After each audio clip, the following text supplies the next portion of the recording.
Radio Kantipur, radio राष्ट्र। प्रतिनिधि सभा विघटन गरेर निर्वाचन घोषणा भइसकेको चुनावी संक्रमण कालमा कामचला सरकारद्वारा निष्फिक्री नियुक्ति, स्वेच्छाचारी निर्णय र राज्यको स्रोतको दुरुपयोग भएको भन्दै दलहरूको विरोध। नेपाली सेनाको अगुवाईमा सरकारले एकीकृत सीमा सुरक्षा तथा व्यवस्थापन नीति ल्याउँदै अग्रभागमा रहने सशस्त्र प्रहरीलाई सैनिक संयन्त्रको ब्याकफोर्स। नेकपाको दाहाल नेपाल समूह औपचारिक रूपमै पार्टी विभाजनको प्रक्रियामा प्रवेश, पार्टी अध्यक्ष ओलीलाई कारबाही गर्नुको 8 कारण निर्वाचन आयोगमा पेश। अमेरिकामा ट्रम्प प्रशासनको नीतिका कारण छुटिएका आप्रवासीका परिवारलाई एक गर्ने गरी नवनिर्वाचित राष्ट्रपति बाइडेनद्वारा 3वटा कार्यकारी आदेशमा हस्ताक्षर, 700 बालबालिकालाई पुनः एक गराउन विशेष कार्यदल गठन। र प्रिमियर लिग फुटबलमा साउथह्याम्पटन विरुद्ध म्यानयूको फराकिलो जित, ओल्भरह्याम्पटनले आर्सेनललाई हरायो। नमस्कार, कान्तिपुर डायरीका साथमा साथी सन्तोष र म प्रतीक्षा। समाचार अब विस्तारमा। प्रतिनिधि सभा विघटन गरेर निर्वाचनको घोषणा गरिसकेको चुनावी संक्रमण कालमा काम चलाउ सरकारले भूमि समस्या समाधान आयोगको संयोजक सहित देशभर ठूलो संख्यामा राजनैतिक नियुक्ति गरेको छ। भूमिहीन, दलित, सुकुम्बासी र अव्यवस्थित बसोबासीलाई जमिन उपलब्ध गराउन सरकारले केन्द्रीय तहमा भूमि सम्बन्धी समस्या समाधान आयोग गठन गरेको 11 महिनापछि हरेक जिल्लामा अध्यक्षसहित 3 सदस्य नियुक्ति गरेको विवरण सोमबार राजपत्रमा प्रकाशित गरिएको छ। भूमि व्यवस्था, सहकारी तथा गरिबी निवारण मन्त्रालयका अनुसार अध्यक्षले सहसचिव र सदस्यले उपसचिवको पारिश्रमिक पाउने गरी 231 जनाको नियुक्ति गरिएको छ। सत्तारूढ पार्टी नेकपा विभाजन भएकाले यसको असर राजनैतिक रूपमा स्थानीय तहमा पर्न सक्ने सरकारवाला बताउँछन्। यो नियुक्तिलाई अन्य राजनैतिक दलले काम चलाउ सरकारको स्वेच्छाचारी निर्णय भन्दै विरोध गरिरहेका छन्। जटिल परिस्थिति उत्पन्न गरेर नियुक्तिलाई प्राथमिकता दिनु राज्य स्रोतको दुरुपयोग भएको उनीहरूको भनाइ छ। कंग्रेसका सहमहामन्त्री प्रकाश शरण महतले निर्वाचन घोषणा गरेर महत्वपूर्ण निर्णय गर्ने अधिकार सरकारलाई नभएको बताउनुभयो। उहाँले भन्नुभयो, निर्वाचन आयोगले समेत निर्वाचनको प्रक्रिया थालेको बताइसकेका बेला सरकारले गर्ने निर्णयको हामी विरोध गर्छौं। यता नयाँ विकास योजना ल्याउने र नियुक्ति गर्ने सरकारी रवैयाप्रति पार्टीको गम्भीर असहमति रहेको उहाँको भनाइ छ। नेकपा दाहाल नेपाल समूहका प्रवक्ता नारायण श्रेष्ठले प्रधानमन्त्री केपी शर्मा ओलीले काम चलाउ भएको अवस्थामा जताभावी नियुक्ति गर्नु अनधिकृत कदम भएको बताउनुभयो। उहाँले भन्नुभयो, निरङ्कुश शासनले झैं प्रतिनिधि सभा विघटन गरेर जटिल परिस्थिति उत्पन्न भएका बेला गरिएको नियुक्ति अस्वीकार्य छ। यो राज्य शक्तिको चरम दुरुपयोग र ज्याजती हो। पद छाड्नुपर्ने हैसियतमा पुगेका बेला ओलीले स्वेच्छाचारी ढंगले नियुक्ति गर्न थालेका छन्। आयोगले 74 जिल्लामा 143 स्थानीय तहमा सुकुम्बासी, भूमिहीन, दलित र अव्यवस्थित बसोबासीको लगत संकलन थालेको छ। आयोगको संरचना केन्द्र जिल्ला, गाउँ, नगरपालिका र वडासम्म रहने व्यवस्था छ। सरकारले विभिन्न संवैधानिक निकायमा सिफारिस भएका 38 जना पदाधिकारीहरूको नियुक्तिको तयारी थालेको छ। संविधान अनुसार संवैधानिक परिषदको सिफारिसमा संसदीय सुनवाईबाट नाम अनुमोदन भएपछि नियुक्ति हुनुपर्ने भए पनि प्रधानमन्त्री केपी शर्मा ओलीको ठाडो निर्देशनमा संवैधानिक परिषदको सचिवालयले राष्ट्रपति विद्यादेवी भण्डारीलाई नियुक्तिका लागि पत्रचार गर्ने तयारी गरेको हो। यसमा गत आइतबार सभामुख अग्निप्रसाद सापकोटाले पत्र पठाएर विमति राखिसक्नु भएको छ। प्रधानमन्त्री तथा मन्त्रीपरिषद कार्यालय स्रोतले भन्यो, 45 दिनमा अनुमोदन नभएमा नियुक्तिका लागि बाधा पर्दैन भन्ने कानूनी व्यवस्था छ। सिफारिस पत्रचार भएको मिति पुस 5ले गणना गर्दा मंगलबार 45 दिन कटिसकेको छ। सम्भवतः बुधबार वा बिहिबार परिषदका सचिव समेत रहेका मुख्य सचिवले नियुक्तिका लागि पत्रचार गर्नुहुनेछ। अनि राष्ट्रपति कार्यालयमा हुने समारोहमा शपथ ग्रहण गराई नियुक्त गर्ने योजना छ। सिफारिस भएका 45 जना भनिए पनि परिषदले गत पुस 5 गते 38 जनाको नाम संघीय संसद सचिवालयमा पठाएको थियो। संवैधानिक परिषदको आवरणमा सरकारले थालेको नियुक्तिको तयारी विभिन्न कारणले विवादास्पद बनेको हो। एकातिर सरकारले संविधानको व्यवस्था विपरीत हुने गरी अध्यादेश जारी गरेर परिषदको बैठकबाट निर्णय गरेको थियो। त्यसबारे प्रश्न उठाई दर्ता गरिएको निवेदन सर्वोच्च अदालतमा 1.5 महिनादेखि अलपत्र छ। अर्कोतर्फ संसदीय सुनवाई नै हुन नसक्ने अवस्थामा पठाइएको सिफारिसमाथि सभामुखले समेत प्रश्न उठाई कागजात फिर्ता पठाउनु भएको छ। त्यसका बावजुद परिषदले नियुक्तिका लागि पत्रचार गर्ने तयारी गरेको हो। यसैबीच संवैधानिक परिषदको सचिवालय स्रोतका अनुसार गत मंसिर 30 गतेका दिन भएको निर्णयमा संवैधानिक आयोग अनुसार हरेक निकायको एकमुष्ट सिफारिस गरिएको थियो। तीमध्ये केही संवैधानिक निकायका प्रस्तावित पदाधिकारीहरूले आफूले पद नलिने भन्दै सिफारिस अस्वीकार गरेका थिए। परिषद स्रोतले भन्यो, अब संवैधानिक परिषदका सचिवका रूपमा रहेका मुख्य सचिवले हरेक पानामा गरिएको निर्णयको बीचबीचमा रहेका ती नाम नहटाउन सक्नुहुन्छ, न ती नाम सिफारिस गरेर नियुक्त गर्न सक्ने अवस्था नै छ। त्यसैका लागि सूची संशोधन गर्न परिषद बैठक डाकिएको थियो, तर प्रधान न्यायाधीशले त्यसमा रुचि नदेखाएपछि त्यो सम्भव भएन। सरकारले नेपाली सेनाको अगुवाईमा एकीकृत सीमा सुरक्षा तथा व्यवस्थापन नीति ल्याउने भएको छ। अन्तर्राष्ट्रिय सीमा सुरक्षाका लागि अग्रभागमा सशस्त्र प्रहरी बल एफएफ र ब्याकफोर्समा सैनिक संयन्त्र रहने गरी छुट्टै नीति ल्याउन लागि हो। सीमा क्षेत्रमा बसोबास गर्ने नेपालीका लागि राहत प्याकेज ल्याउन पनि छलफल अघि बढेको छ। सीमा सुरक्षा तथा व्यवस्थापन नीतिको मस्यौदा निर्माण गर्नका लागि राष्ट्रिय सुरक्षा परिषदको सचिवालयले 4वटै सुरक्षा निकायबाट लिखित राय सुझाव मागेको छ। सुरक्षा परिषद प्रधानमन्त्री अध्यक्ष रहने संयन्त्र हो। यसको सचिवालय सेनाको खटनपटनमा रहन्छन्। प्रधानमन्त्री केपी शर्मा ओलीबाट उद्घाटन र गृहमन्त्री रामबहादुर थापाबाट समापन हुने गरी सचिवालयले माघ 25 र 26 गते नेपालको अन्तर्राष्ट्रिय सीमा सुरक्षा तथा व्यवस्थापनमा सम्बद्ध निकायहरूबीच समन्वयका क्षेत्रहरू नामक गोष्ठी गर्दैछ। विगत 20 वर्षदेखि अन्तर्राष्ट्रिय सीमा सुरक्षामा आइपिएफ खटिँदै आएको छ। सशस्त्र प्रहरी ऐन 2058 को दफा 6-7 मा सशस्त्र प्रहरीले अन्तर्राष्ट्रिय सीमा सुरक्षा गर्ने उल्लेख छ। तर सेनाले अग्रभागमा सशस्त्रलाई नै खटाउने र ब्याकफोर्समा आफू रहने गरी सीमा सुरक्षा आफ्नो उपस्थिति जनाउन लागेको हो। हाल सीमा सुरक्षाका लागि भारत र चीनतर्फ सशस्त्र प्रहरीका 201 बोर्डर आउट पोस्ट बीओपी स्थापना गरिएका छन्। ती मध्ये चीनतर्फ आधा दर्जन र बाँकी भारततर्फ छन्। स्रोतका अनुसार 4वटै सुरक्षा निकायलाई समावेश गराउने गरी एकीकृत इन्टेलिजेन्स संरचना बनाउन लागि सेनाले आन्तरिक तयारी गरिरहेको बताइएको छ। यसका लागि रक्षा, गृह, परराष्ट्र, अर्थ मन्त्रालय लगायतका र 4वटै सुरक्षा निकायको सहभागितामा आगामी वैशाखमा छलफल गर्ने तयारी पनि छ। सीमा सुरक्षा र व्यवस्थापन सम्बन्धी काम गरिरहेका सुरक्षा निकायसँग उचित समन्वय र सहकार्य भएन भने सशस्त्र र सेनाबीच अघोषित द्वन्द्व निम्तिने जोखिम पनि देखिएको छ। प्रतिनिधि सभा विघटन विरुद्धको मुद्दामाथि सर्वोच्च अदालतमा सुनवाई जारी छ। सोमबारदेखि बहस थालेका महान्यायाधिवक्ता अग्नि खरेलले हिजो पनि विघटनको पक्षमा बहस गर्नुभयो। खरेलले विभिन्न विधेयकको फेहरिस्त प्रस्तुत गर्दै तिनलाई पारित गर्न प्रतिनिधि सभाबाट सहयोग नभएकाले प्रधानमन्त्रीले विघटन गर्नु परेको बताउनुभयो। संसदबाट विभिन्न प्रस्ताव पारित हुनुपर्नेमा अड्केर बसेकाले काम कारबाहीमा असहयोग भएको उहाँको दावी थियो। त्यसबीच न्यायाधीश सपना प्रधान मल्लले सोध्नुभयो, वैकल्पिक सरकार बनाउन नसकेर विघटन गर्नु र संसदले समन्वय गरेन भनेर विघटन गर्नु कतिको प्रासंगिक हुन्छ। खरेलले यसमा सोझो उत्तर दिनु भएन। बरु संवैधानिक परिषदको बैठकमा नगएर सभामुखले संवैधानिक भूमिका बिर्सिएको आरोप लगाउनुभयो। संविधान अनुसार पद रिक्त हुनुभन्दा 1 महिना अघि नै सिफारिस हुनुपर्ने पदाधिकारी पनि नियुक्त हुन नसकेको उहाँको भनाइ थियो। व्यङ्ग्य गर्दै भन्नुभयो, झन हिजो अस्ति त अतिरिक्त सहयोग नै गरिहाल्नुभयो, तपाईहरूले देखिहाल्नुभयो। न्यायाधीश मल्लले संविधानको धारा 76 को उपधारा 7 मा प्रधानमन्त्री नियुक्त हुन नसकेमा विघटन गर्ने वाक्यांश रहेको भन्दै त्यसको अर्थ खोज्नुभयो। महान्यायाधिवक्ता खरेल 2051 सालतिर फर्कनुभयो। तत्कालीन प्रधानमन्त्री गिरिजा प्रसाद कोइरालाले पनि प्रतिनिधि सभामा बहुमत पाएको तर असहयोग भएपछि विघटन गरेको तर्क दोहोर्याउनुभयो। उहाँले भन्नुभयो, हामीले अंगीकार गरेको संसदीय शासन प्रणालीले विघटनलाई स्वीकार गरेको छ, नत्र भोलि कार्यकारी प्रमुख सबैतिर बाधिए कसरी काम हुन्छ। त्यसपछि न्यायाधीश मल्लले प्रतिनिधि सभा विघटन अवशिष्ट अधिकार हो कि होइन भनी सोध्नुभयो। जवाफमा खरेलले संविधानको धारा 85 धारा 76 मा निर्भर नभएको भन्दै धारा 76 मा विघटनको व्यवस्था राखिएको भनाई दोहोर्याउनुभयो।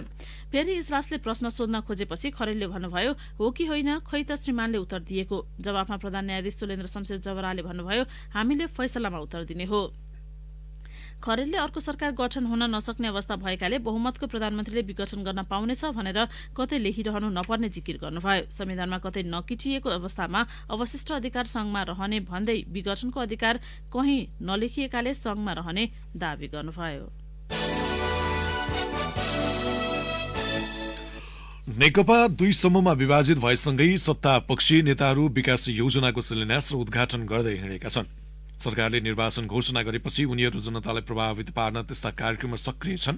अहिले पुराना र निर्माण भइसकेका योजना समेत धमाधम शिलान्यास गरिएको छ। लुम्बिनी प्रदेशका मुख्यमन्त्री शंकर पोखरेलले रोल्पाको लिवाङ स्थित धाङसी खोलामा निर्माणाधीन मोटरेबल पुलको शनिबार शिलान्यास गर्नुभयो। 25% काम सकिएको पुल शिलान्यास हुनुलाई चुनावी फण्डाका रूपमा लिएको छ। प्रदेश सरकारको 5,61,49,000 लगानीमा असोजदेखि पुल निर्माण भइरहेको छ। यसैबीच अर्थमन्त्री विष्णु पौडेलले माघ 14 मा बुटोलको सिद्धार्थ राजमार्ग अन्तर्गत चौराहादेखि चिडिया खोलासम्मको सड़क विस्तारको शुभारम्भ गर्नुभयो। 3 किलोमिटर सडक फ्राकिलो पार्न आर्थिक वर्ष 2073-74 आयोजना गरिएको थियो। 2 वर्षमा सक्ने गरी सडकको काम सुरु गरिएको थियो। अर्थमन्त्री पौडेलले भने भर्खर योजना सुरु भएको आवास दिने गरी सडकको शुभारम्भ गर्नुभयो। 47 करोड 27 लाख लगानीमा विस्तार हुन लागेको सडक 2079 वैशाखमा सम्पन्न गर्ने गरी म्याद थपिएको छ। यस खण्डमा 325 घर सडकमा पर्छन्। 4 वटा 6 लेनमा सडक विस्तार हुन थालेको छ। घरधनीले पटक पटक मुद्दा हालेर अवरोध गरिरहेका छन्। यही क्रममा पौडेलले 1 वर्ष अघि निर्माण सम्पन्न 2 पुलको पनि उद्घाटन गर्नुभयो। प्रधानमन्त्री केपी शर्मा ओलीले माघ 12 गते दाङ पुगेका बेला त्यहाँको राप्ती गाउँपालिका 7 र गडवा गाउँपालिका जोड्ने राप्ती पुल उद्घाटन गर्नुभयो, जबकि यो पुलको निर्माण असारमै सकिएर प्रयोगमा आइसकेको छ। कार्तिक 26 गते चार्ज भएर प्रयोगमा आइसकेका 400 केभी क्षमताको नेपालकै पहिलो रलकेवर सबस्टेशन पनि ओलीले सोमबार उद्घाटन गर्नुभयो। 400 केभी सबस्टेशन कार्तिकमा र 220-132 केभी सबस्टेशन पुस 19 मै चार्ज भइसकेको छ। पुस 5 मा प्रतिनिधि सभा विघटन गरेर वैशाखमा चुनाव घोषणा गरे यता प्रधानमन्त्री ओली शिलान्यास र उद्घाटनलाई तीव्रता दिँदै जस लिने ध्याउनमा हुनुहुन्छ। उहाँ जस्तै केही मन्त्री पनि उद्घाटन र शिलान्यासका लागि देश दौडामा रहेका छन्। प्रधानमन्त्री भोलि म्याग्दीको दानामा निर्माण भइसकेको दाना सबस्टेशन उद्घाटन गर्न जाँदै हुनुहुन्छ। उद्घाटन मात्र होइन, काम सुरु भइसकेका आयोजनाको समेत उहाँले शिलान्यास गर्न भ्याउनु भएको छ। उहाँले चितवनमा निर्माणाधीन सिटी हलको माघ 17 गते शनिबार शिलान्यास गर्नुभयो। 27 महिनामा सक्ने भनिएको यो परियोजनाको मङ्सिर 18 गते सम्झौतापछि काम सुरु भइसकेको थियो। सरकारले काम गरिरहेको सन्देश दिन प्रधानमन्त्री ओलीले उद्घाटन र शिलान्यासमा जोड दिइरहे पनि यस्ता कार्यक्रमको प्रमुख ध्येय आगामी निर्वाचनमा जनमत बटुल्नु रहेको विश्लेषकहरू बताउँछन्। कान्तिपुर डायरीमा अब ब्रेकको पालो। अब कान्तिपुर सविस्तारको पालो। कान्तिपुर सविस्तार। राजनीतिक अनेक दाउपेच हुन्छन्। सिद्धान्त र निष्ठालाई किनारा लगाउँदै आफू अनुकूलका एजेन्डा बोक्न दलहरू अव्यस्त पनि बनिरहेका छन्। विश्व राजनीतिमा पनि यस्ता हरकत प्रयोगमा आइरहेका छन्। धर्मनिरपेक्ष गणतान्त्रिक मुलुक नेपालमा विकसित राजनीतिक घटनाक्रम र त्यसमा जोडिएका पात्रहरूका कारण आशंका उब्जिएको छ। यसलाई ओलीको यात्रा भौगोलिक राष्ट्रवादबाट सांस्कृतिक राष्ट्रवादतर्फ मोडिएको विश्लेषण पनि हुन थालेको छ। नेपाल कम्युनिस्ट पार्टी नेकपाको विभाजन उन्मुख व्यवहारले मुलुकमा राजनैतिक अस्थिरताको श्रृंखला सूत्रपात भएको छ। यसले राजनैतिक रूपमा वैचारिक संघर्ष मात्र सृजना भएको छैन, पाएका उपलब्धि गुम्ने खतरा बढाएको छ। जननिर्वाचित प्रतिनिधि सभा विघटन गरी प्रधानमन्त्रीले नयाँ निर्वाचनको मिति घोषणा गरेपछिको राजनैतिक परिदृश्य निहाल्दा संशयका लागि प्रशस्त ठाउँ देखिएको छ। अझ राष्ट्रिय राजनीतिको केन्द्रमा रहेका प्रधानमन्त्री केपी शर्मा ओलीका सार्वजनिक अभिव्यक्ति र धार्मिक क्रियाकलाप प्रतिको लगावले त्यो आशंकालाई मलजल समेत गरिरहेको छ। वाम राजनैतिक विश्लेषक खगेन्द्र संग्रौला ओलीले बहुल जनसंख्याको भावनालाई आफूमा समाहित गर्न नयाँ अभ्यास सुरु गरेको बताउँछन्। पहिलो कुरो, सेकुलर धर्मनिरपेक्ष राज्यको प्रधानमन्त्रीले एउटा धर्मसँग सार्वजनिक रूपले अथवा राजकीय पदको हैसियतमा जोडिन शोभनीय मानिँदैन। यद्यपि त्यस्तो गर्ने गरिन्छ अरू धर्मनिरपेक्ष राज्यहरूमा पनि। र तमाम प्रश्न के छ भने त्यसो गरियो भने धर्मनिरपेक्षता मर्छ भन्ने छ। अब यो चाहिँ इलेक्टोरल पोलिटिक्समा अहिले चाहिँ उहाँले आफ्नो शक्ति आर्जन गर्ने एउटा कन्स्टिट्युएन्सीको रूपमा त्यसलाई प्रयोग गर्नुभएको हुन सक्छ। हिन्दू बहुल छिमेकी राष्ट्र भारत धर्मनिरपेक्ष रहे पनि नरेन्द्र मोदीले धर्मकै कारण पाएको लोकप्रियतालाई नजिकबाट विश्लेषण गरिरहेका ओली आफू पनि सोही पथमा हिँडेको अनुमान लगाउन जो कसैलाई गाह्रो नहोला। अझ जनताको भावनालाई अर्कैतिर थन्क्याएर फरक परिस्थितिबाट धर्मनिरपेक्ष राष्ट्र घोषणा गरिएको नेपालमा उनको यात्रा त्यति कठिन पनि देखिन्न। तर यो उनको पक्षमा शक्ति हासिलका लागि मात्र हुनेछ। विश्लेषक विष्णु भट्टराई जनताको अभिव्यक्तिको विषय धर्मनिरपेक्षता नभएकाले ओलीलाई गल्ती सच्याउने अवसर पनि प्राप्त भएको बताउँछन्। 94% ओमकार परिवार बस्ने देशकै मानिसहरूले सर्वहाराको अधिनायकवादमा विश्वास राख्छौं भन्ने मान्छेहरूलाई मत हालेका छन्। अनि तिनै मान्छेका प्रतिनिधिहरू प्रधानमन्त्री मन्त्री भएपछि अहिले प्रधानमन्त्री अथवा संस्कृति मन्त्री हेर्नुहोस् न, पशुपति विकास कोषको संरक्षक हुन्छन्, लुम्बिनी विकास कोषको संरक्षक हुन्छन् भनेपछि संविधानले जुन धर्मनिरपेक्षवाला कुरा गरेको थियो त्यो वास्तवमा नेपाली जनताको अभिव्यक्तिको विषय होइन रहेछ, हाम्रो वाञ्छनीयता होइन रहेछ। धर्मलाई अफिमको संज्ञा दिने कम्युनिस्ट नेताको धर्मतिरको झुकावले मुलुकको राजनीतिलाई तरङ्गित तुल्याए पनि त्यसको दूरगामी प्रभाव मूल्याङ्कन हुनुपर्ने धेरैको तर्क छ। विश्लेषक संग्रौला यसले धार्मिक भावनाका बीचमा द्वन्द्वको सृजना गर्ने बताउँछन्। अभ्यासमा सापेक्षताको प्रभावले अन्य पक्षको भावना तिरस्कृत हुने उनको जिकिर छ। धार्मिक भावनाहरूको बीचमा एउटा द्वन्द्वको अवस्था सृजना हुन्छ। हुन्छ। त्यसैले के मानिन्छ भने सार्वजनिक पदमा भएको कुनै पनि व्यक्तिले धर्म निरपेक्ष रहनुपर्छ अभ्यासमा देखिने गरी मान्छेलाई के अनुभूति नहोस् भने यो मान्छे मेरो धर्मको विपक्षमा छ या मेरो धर्मको पक्षमा छ भन्ने अनुभूति हुनु हुँदैन। राजनीतिमा शक्ति आर्जनका लागि सहज विकल्प बन्द भएपछि अन्य विकल्पको खोजी गर्नु अस्वाभाविक होइन। नेकपा नेता महेश बस्नेत समृद्ध नेपाल निर्माणको अभियानमा लागेका प्रधानमन्त्री ओलीको लोकप्रियता नरुचाउने तत्त्वहरूले अनेक हल्ला फिजाएको दावी गर्छन्। प्रधानमन्त्रीज्यूलाई जसरी पनि उहाँले चाल्नुभएका कदमहरू उहाँले संविधान नेपाल निर्माणको अभियानमा जुन भूमिका खेल्नु भएको छ त्यो मन नपराउने शक्तिहरूले बडो चाडपूर्ण ढङ्गले अनेक खालका काल्पनिक आरोपहरू लगाएका छन्। त्यसैले एउटा श्रृङ्खला हो, अकल्पनीय आरोप हो। यद्यपि संहिताको पछिल्लो अभ्यासमा देखिएका कमी कमजोरी सच्याउने विषयमा केही विचार गर्नुपर्ने पक्षमा आफूहरू रहेको बस्नेतको भनाइ छ। हामी अमेरिका र युरोप भन्दा पनि उच्च तहको संस्कारको अभ्यास चाहिँ हाम्रो संविधानमा गर्यौं भन्ने अर्थमा मैले चाहिँ बुझेको छु। संहिताको सन्दर्भ चाहिँ नि केपी शर्मा ओली लगायत नेताहरूले संहितालाई खरिदो र कम खर्चिलो बनाऊ भन्ने सन्दर्भमा चाहिँ धेरै बहस पहिलेदेखि नै भएको हो। संहिताको सन्दर्भ चाहिँ अलिकति यो संघीय सरकार चाहिँ धेरै कामयाबी हुन नसकेको, यो अलिक बोजिलो खर्चिलो भएको तीन तहको सरकार चाहिँदैन कि भन्ने एउटा कोणबाट संहिताको कुरा चाहिँ उठेको छ। धार्मिक अभियन्ता एवं नेपाल राष्ट्रिय सनातन पार्टीका अध्यक्ष गोविन्द प्रसाद रिजाल भौगोलिक अवस्था र विश्वमै विशिष्ट महत्व बोकेको मुलुकमा पहिचानको विकल्प नभएको बताउँछन्। यसमा ओलीले थालेको पहल सकारात्मक रहेको रिजालको बुझाइ छ। यो देशको भौगोलिक बनावट र विश्वमै परिचित एक हिन्दू राष्ट्र नेपाल र घरै पछि मन्दिर भएको देश भनेर विश्वले नै चिनेको ठाउँमा चाहिँ यो उहाँको एक पक्ष चाहिँ यो सकारात्मक पक्ष पनि छ र अहिले जति पनि घटनाक्रम र सबै देशको लागि राष्ट्रको लागि भन्दा पनि आफ्नै पदको लागि चाहिँ त्यस्तो भइराखेको छ।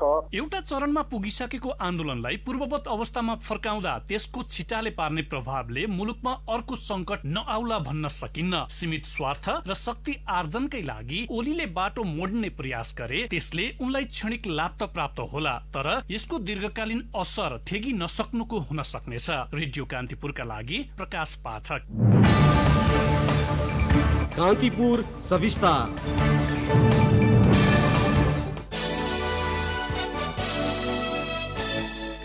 केपी शर्मा ओलीलाई अध्यक्षबाट बर्खास्त गरेर माधव कुमार नेपाललाई चयन गरिएको भन्दै बहुमत सदस्यले गरेको आग्रह निर्वाचन आयोगले अस्वीकार गरेपछि नेकपाको दाहाल नेपाल समूह औपचारिक रूपमै पार्टी विभाजनको प्रक्रियामा प्रवेश गरेको छ।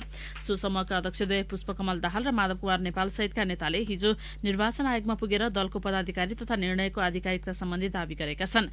निर्वाचन आयोग सम्बन्धी नियमावलीमा निर्वाचन अवधिमा दलको विवाद नहुने स्पष्ट लेखिएकाले आयोगले कुन विधिबाट नेकपाको विवाद निरूपण गर्छ भन्ने अन्यलमै छ। आयोगले यसअघि नै नेकपाको विवाद हल गर्न सजिलो होस् भनेर नियमावली संशोधन गरेको भए पनि सरकारले सो सूचना राजपत्रमा प्रकाशन नगरेकाले संशोधन परिपक्व भइसकेको छैन। ओलीलाई पार्टी अध्यक्षबाट हटाउने बहुमत केन्द्रीय समितिको निर्णय आयोगले अस्वीकार गरेको प्रति हिजो नेकपा दाहाल नेपाल समूहले प्रश्न उठाएको छ। पार्टीका 287 केन्द्रीय सदस्यको हस्ताक्षर सहित ओलीलाई पार्टी अध्यक्षबाट हटाउने निर्णय अध्यावधि गर्न दिएको निवेदन इन्कार गरेर आयोगले विभिन्न कानून र मुलुकको संवैधानिक व्यवस्थामा समेत ध्यान नदिएको जिकिर गरिएको छ।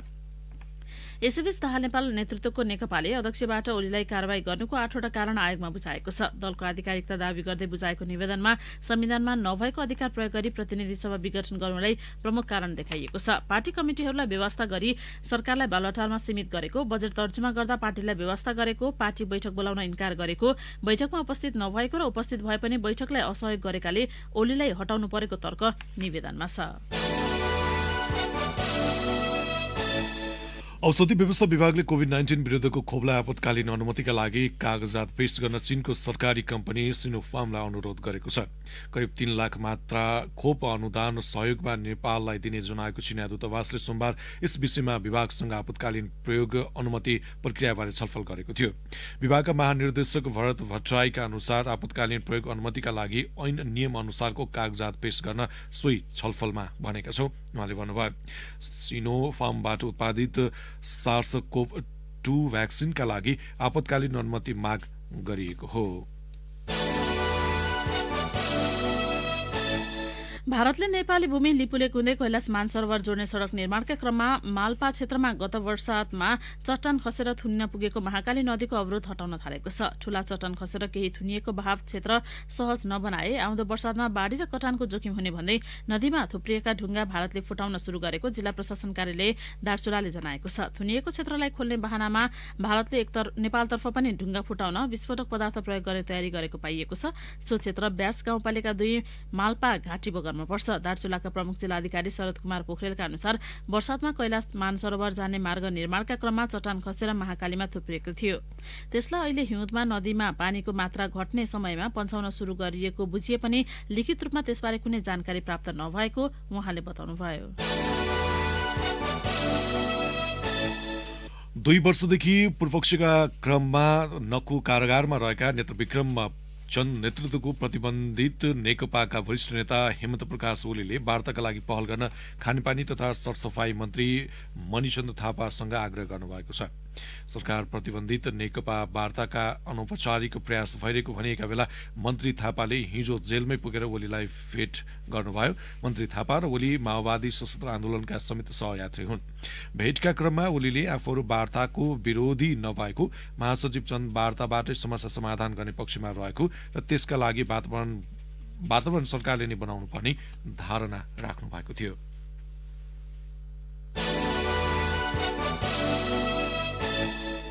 प्रतिगमन विरुद्ध बृहत नागरिक आन्दोलनले फागुन 7 गते टुटीखेलमा नागरिक घोषणापत्र सार्वजनिक गर्ने भएको छ। शोभा भगवतीमा हिजो शहीद दशरथ चन्द र गंगालाल श्रेष्ठको शालिग अघि गरिएको कार्यक्रममा पत्रकार तथा लेखक नारायण वाग्लेले घोषणापत्र सार्वजनिक गरेपछि नयाँ आन्दोलनको उभार आउने बताउनुभयो। शुक्रराज शास्त्रीलाई फाँसी दिएको टेकु र धर्मभक्त माथिमालाई फाँसी दिएको सिफलचोरमा आन्दोलनका कार्यक्रम गरेर हिजो नागरिक आन्दोलन शोभा भगवती पुगेको थियो। पर्यटन बोर्डको सञ्चालक समितिको रिक्त सदस्य पदका लागि संस्कृति पर्यटन तथा नागरिक उड्डयन मन्त्रालयले सार्वजनिक विज्ञापन नै नगरी मनोनयन थालेको छ। मन्त्रालयले माघ 6 गते सहसचिव तारानाथ अधिकारीको संयोजकत्वमा 3 सदस्यीय उपसमिति गठन गरी मनोनयन थालेको हो। रिक्त 3 सदस्य पदका लागि 22 जना व्यवसायी र विषय जानकारको आवेदन दिएका थिए। ती मध्ये उपसचिवले 5 जनाको नाम पर्यटन मन्त्री भानुभक्त ढकाल समक्ष पेश गरेको छ। उपसमितिमा बोर्डका पूर्व सदस्यहरू राजेन्द्र सापकोटा र पूर्ण कुँवर सदस्य रहेका छन्। कान्तिपुर ढाडीमा पुनः ब्रेकको पालो। ब्रेकपछि अब आर्थिक प्रसंग। प्रत्यक्ष बिक्रीका नाममा नेटवर्किङ व्यवसायको अनुमति पाएका र पाउने क्रममा रहेका कम्पनीभित्रै सिन्डिकेट देखिएको छ। सरकारले निर्देशिका जारी नगर्दै 7 वटा कम्पनीले धमाधम काम गरिरहेको पाइएको छ। अन्य कम्पनीलाई भने अनुमति बन्द गरिएको छ। वस्तुको प्रत्यक्ष बिक्री व्यवस्थापन तथा नियमन गर्ने ऐन 2074 र नियमावली 2076 अनुसार भन्दै वाणिज्य आपूर्ति तथा उपभोक्ता संरक्षण विभागले 7 कम्पनीलाई कारोबारको अनुमति दिएको थियो। पुरानै गिरोहलाई अनुमति दिएको र अनुमति लिनुअघि नै ती कम्पनीले नेटवर्किङ कारोबार सुरु गरेको सार्वजनिक भएपछि संसदीय समितिले छानबिन थालेको थियो। अब अन्तर्राष्ट्रिय प्रसंग। डोनाल्ड ट्रम्प प्रशासनले ल्याएको नीतिका कारण छुटेका आप्रवासीका परिवारलाई एक गर्ने गरी अमेरिकाका नवनिर्वाचित राष्ट्रपति जो बाइडेनले 3 वटा कार्यकारी आदेशमा हस्ताक्षर गर्नुभएको छ। अवैध रूपमा मुलुकमा रहेका र प्रवेश गर्न चाहने आप्रवासीलाई निरुत्साहित गर्न भन्दै ट्रम्प प्रशासनले मेक्सिकोको सीमाबाट आफ्नो मुलुक प्रवेश गर्न खोज्ने आप्रवासीलाई छोराछोरीबाट अलग गर्ने नीति लिएको थियो। बाइडेनको नयाँ आदेश अनुसार आफ्नो परिवारबाट छुटिएका करिब 700 बालबालिकालाई पुनः एक गराउन विशेष कार्यदल गठन गरिएको छ। त्यस्तै अमेरिकामा शरण लिन चाहनेमाथि लागेको प्रतिबन्ध, आप्रवासीलाई वैधानिकता दिने प्रक्रियामा हुँदै आएको ढिलाइ र अन्य मुलुकमा गर्दै आएको सहयोग स्थगित जस्ता ट्रम्पको आप्रवासी सम्बन्धी नीति पुनरावलोकन गर्ने आदेशमा उल्लेख छ। सन् 2017 देखि 2018 सम्मको अवधिमा सीमा क्षेत्रबाट अवैध रूपमा प्रवेश गर्न खोज्ने परिवारका 5500 बालबालिकालाई ट्रम्प प्रशासनले अलग पारेको थियो। Time check. It's 7 a.m.